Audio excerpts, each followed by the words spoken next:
সমস্ত জিনিসের উপরে ক্ষমতা কার? আল্লাহ পাকের। সন্তান হয় না, আল্লাহর কাছে চাও। ছেলেও দিতে পারেন, মেয়েও দিতে পারেন, তার ইচ্ছা। বারবার মেয়ে হয়েছে, কি ক্ষতি হয়েছে? কি ক্ষতি হয়েছে? নবী করিম সাল্লাল্লাহু আলাইহি ওয়াসাল্লামের সন্তানদের মধ্যে মেয়েও ছিল, ছেলেরাও ছিলেন, কিন্তু ছেলেরা সব মারা গেলেন। বেঁচে থাকলেন কারা? বলেন, কারা বেঁচে থাকলেন? একটি হাদিস আপনি খুঁজে বের করতে পারবেন না। নবী করিম সাল্লাল্লাহু আলাইহি ওয়াসাল্লাম কখনো আল্লাহ পাকের দরবারে হাত তুলে বলেছিলেন যে আল্লাহ, ছেলেগুলি তো সব তুমি নিয়ে গেলে, সবগুলির বাঁচায় রাখলে, তুমি দয়া করে আমাকে আর একটি ছেলে দান করো। এরকম একটি হাদিস নাই। সুতরাং কন্যা হিসেবে নারীর জীবনের 3টি অধ্যায়ের একটি অধ্যায় হলো কন্যা। সেই কন্যার অধিকার প্রতিষ্ঠিত করেছে ইসলাম। সুবহানাল্লাহ। এবার কিছুদিন পর সে বউ হয়ে গেল, স্ত্রী হলো যৌবন পাওয়ার পর। এখন দেখেন কোরআন তাকে কি অধিকার দিচ্ছে। আল্লাহ রাব্বুল আলামিন বলেন, وَمِنْ آيَاتِهِ أَنْ خَلَقَ لَكُم مِّنْ أَنفُسِكُمْ أَزْوَاجًا لِتَسْكُنُوا إِلَيْهَا وَجَعَلَ بَيْنَكُم مَّوَدَّةً وَرَحْمَةً।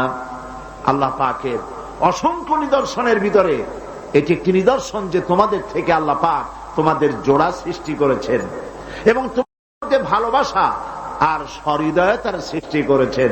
ভালোবাসা কে সৃষ্টি করলেন? মেয়ে ঢাকা, বিয়ে করেছে চট্টগ্রামের ছেলে। দুজনের চাল চলন ভিন্ন, ভাষাও। ঢাকার মেয়ে বলে কোথায় যাবেন, চট্টগ্রামের ছেলে বলে খড়ে যাবে। দেখছেন অবস্থা? ঢাকার মেয়ে বলছে পাশে বসেন, আর চট্টগ্রাম বলছে এন্দি বইউন। ভাষায় বেশ কম না? ভাষায় বেশ কম, চাল চলনে বেশ কম, খাওয়ায় বেশ কম, রুচিতে বেশ কম। তো মারামারি হওয়ার কথা ছিল প্রত্যেক দিন। আল্লাহ পাক বলেন, আমি ভালোবাসার সৃষ্টি করেছি দুজনের মধ্যে। সুবহানাল্লাহ। আমি ভালোবাসার সৃষ্টি করেছি, জাআলা বাইনাকুম মাওয়াদ্দা, পরস্পর পরস্পরের জন্য আকর্ষণ সৃষ্টি করেছি, ওয়া রাহমা, আর সহৃদয়তা করুণার সৃষ্টি করেছি।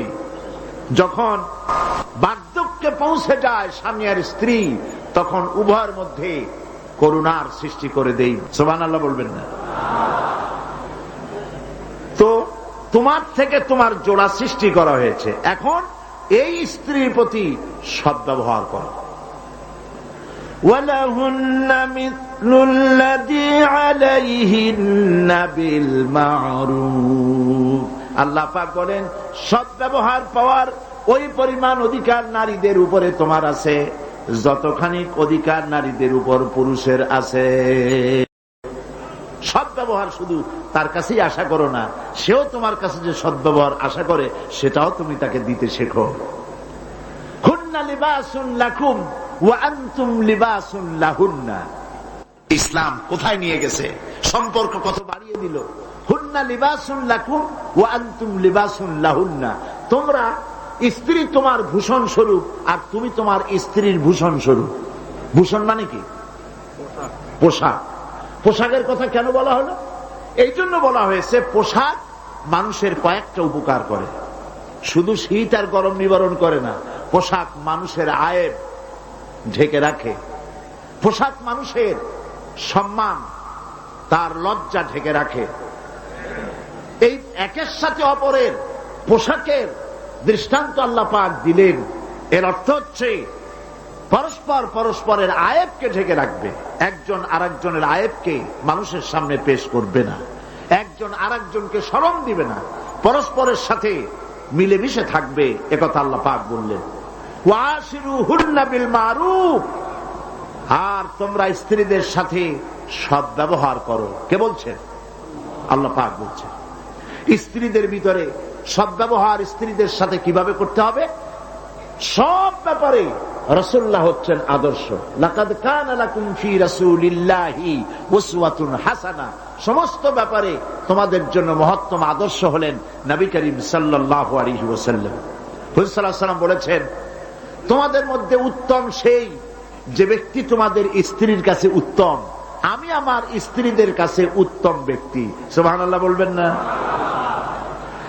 এবার দেখেন, নবীজি আদর্শ দেখালেন স্বামী স্ত্রীর সঙ্গে সম্পর্কটা কেমন হবে।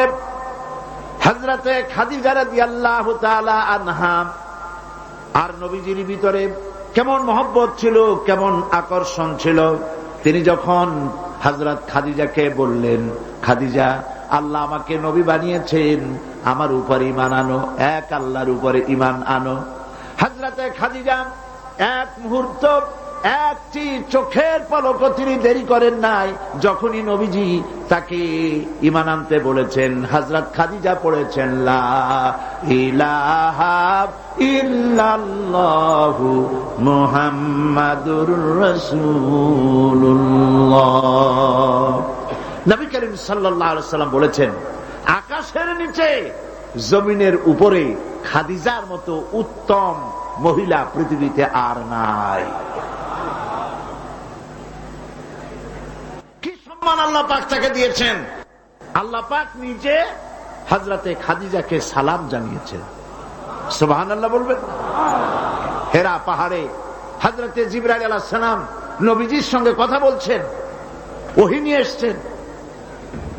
কিছুক্ষণ পরে হযরতে জিবরাইল বলেন, ইয়া রাসূলুল্লাহ, আমি দেখতে পাচ্ছি খাদিজা আপনার জন্য খানা নিয়ে আসতেছেন। খাদিজা যখন আপনার কাছে পৌঁছে যাবে, আপনি খাদিজাকে বলবেন, আল্লাহ রাব্বুল আলামিন আজ আমি আসার সময় আমার মাধ্যমে খাদিজাকে সালাম জানিয়েছেন।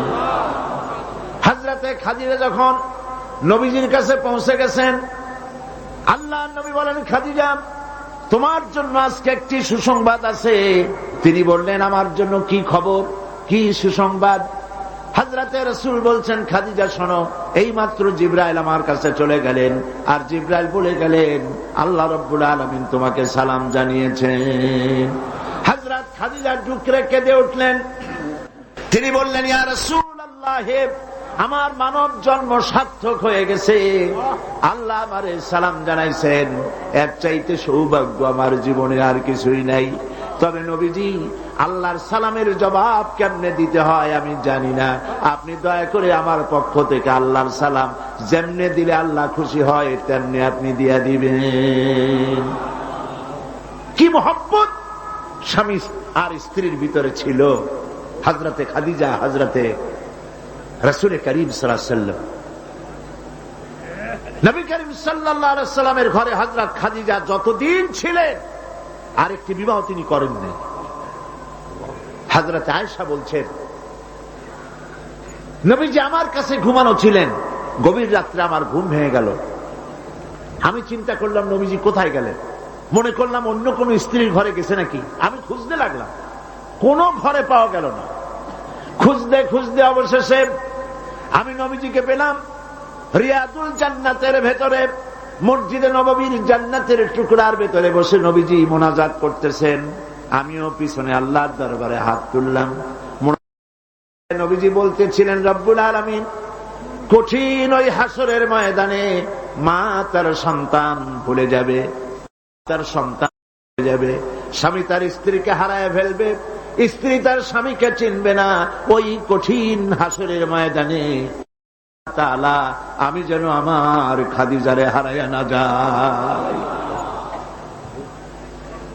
মোনাজাত শেষ হওয়ার পর হযরত আয়েশা বলেন, ইয়া রাসূলুল্লাহ, খাদিজা এই বুড়ির কথা এখনো কেন আপনার মনে পড়ে? খাদিজার পরে কুমারী মেয়েও তো আপনি বিয়ে করেছেন, খাদিজার কথা কেন বুড়ির কথা ভুলতে পারেন না? নবীজি বলেন, আয়েশা রে, খাদিজার সম্পর্কে এরকম কথা আর তুমি বলবে না। তোমরা জানো না, তোমরা সবাই আমার সুদিনের স্ত্রী, আর খাদিজা আমার এমন সময়ের স্ত্রী যখন এই মক্কা নগরীতে মুহাম্মদ সাল্লাল্লাহু আলাইহি ওয়াসাল্লামের পাও রাখার জায়গা ছিল না। হযরত আয়েশা বললেন, ইয়া রাসূলুল্লাহ, আমি ক্ষমা চাই, আমাকে মাফ করে দিন। আমি খাদিজার সম্পর্কে এমন কথা আর উচ্চারণ করব না, তবে খাদিজার সম্পর্কে আমার কিছু কথা শোনান।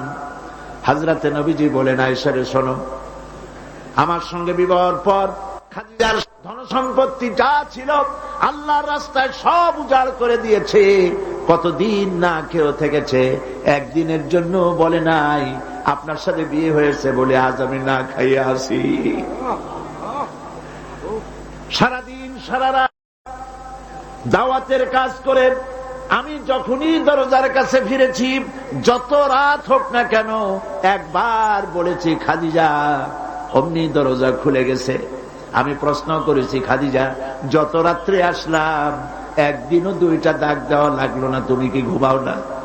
হযরতে খাদিজা বলেছেন, ইয়া রাসূলুল্লাহ, আপনি দিনের দাওয়াতের জন্য ব্যস্ত, কষ্ট করেন, আমি মনে মনে ভাবি আমি যদি ঘুমায় থাকি রাতের বেলায়, আর নবীজি যদি দরজার কাছে এসে খাদিজা খাদিজা বলে ডাকাডাকি করেন, উঠতে যদি আমার দেরি হয় আল্লাহর নবীর সঙ্গে বেয়াদবি হয়ে যাবে, এইটা মনে করে বিছানায় না ঘুমায় যতক্ষণ আপনি না ফেরেন এই দরজাটার সাথে পিঠ লাগাইয়া দাঁড়াইয়া দাঁড়াইয়া ঘুমায়।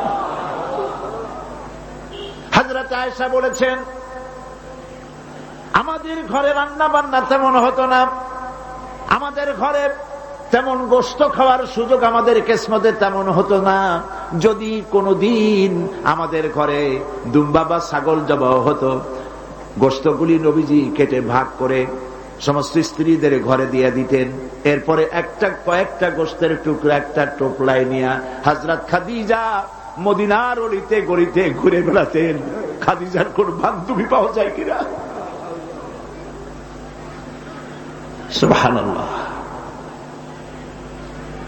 নবী করিম সাল্লাল্লাহু আলাইহি ওয়াসাল্লাম তার স্ত্রীদেরকে এভাবে ভালোবাসতেন, আর স্ত্রীরাও নবীর জন্য এভাবে ভালোবাসতেন, ভালোবাসা দিতেন।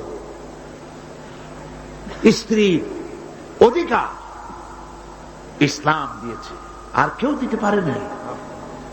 আর এই স্ত্রীদের মধ্যে সব থেকে উত্তম স্ত্রী কে? নবীজি বলেছেন, আদ-দুনিয়া কুল্লুহা মাতাউন ওয়া খায়রুল মাতাইদ দুনিয়া ইমরাতুস সালিহা। দুনিয়ার সবকিছু সম্পদ, এর মধ্যে উত্তম নিয়ামত হচ্ছে পতিপরায়ণা, সাধ্বী। সুবহানাল্লাহ। হুজুর বলেছেন, তিনটি জিনিস আমি পছন্দ করি, তিনটি জিনিস আমার প্রিয়। একটি হলো নামাজ, একটি হলো সুগন্ধ, আর একটি হলো স্ত্রী। সুবহানাল্লাহ। এই স্ত্রীকে সমান অধিকার দিয়েছে নবীজি, আল্লাহর ইসলাম সমান অধিকার দিয়েছে। নারীর অর্থনৈতিক অধিকার প্রতিষ্ঠিত করেছে ইসলাম, তাকে অর্থনৈতিক অধিকার দিয়েছে, মহারানার ব্যবস্থা করেছে। কোরআন বলছে, ফাতুহুন্না উজুরাহুন্না ফারিদা, ফরজ রূপী দায়িত্ব হিসাবে স্ত্রীর মহারানার টাকা আদায় করে দাও। বহু মুসলমান আছে মহারানার টাকা আদায় করে না, বরং আজকাল তো নতুন সিস্টেম চালু হয়েছে মানুষকে শোনাবার জন্য। বিবাহের মজলিসে বলা হয়, অমুকের মেয়ে অমুকের ছেলে বিয়ের মহারানা কত? 5,55,555 পয়সা। সামনে একটা টাকা বা পয়সা জিরো থাকতে পারবে না, একটা নিয়ম নীতি করে নিয়েছে। এই টাকাগুলি মহারানার টাকা সঠিকভাবে আদায় করা হয় না অনেক ক্ষেত্রে, একথা ঠিক কিনা? বরং উল্টো করে মহারানা আদায় করা হয় মেয়ে পক্ষের কাছ থেকে, কন্যা পক্ষের কাছ থেকে। এইটাকে কি বলা হয়? এটাকে কি বলা হয়? এটা হলো যৌতুক নামের কৌতুক। মেয়ে পক্ষের কাছ থেকে টাকা আদায় করা। মেয়ে পক্ষ যদি ইচ্ছে করে বর পক্ষকে যদি টাকা দেয়, পয়সা দেয়, গাড়ি দেয়, বাড়ি দেয়, কোন আপত্তি নেই, দিতে পারে। কিন্তু ডিমান্ড করে নেওয়া, চেয়ে নেওয়া সম্পূর্ণ হারাম।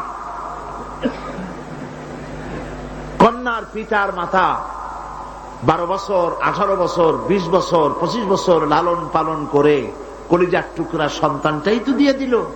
এর চাইতে টেলিভিশন, গাড়ি বাড়ি বেশি হয় কি করে?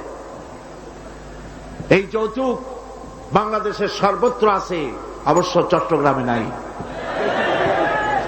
আছে? ছেলে যদি এমএ পাস করে, ইঞ্জিনিয়ারিং পড়ে,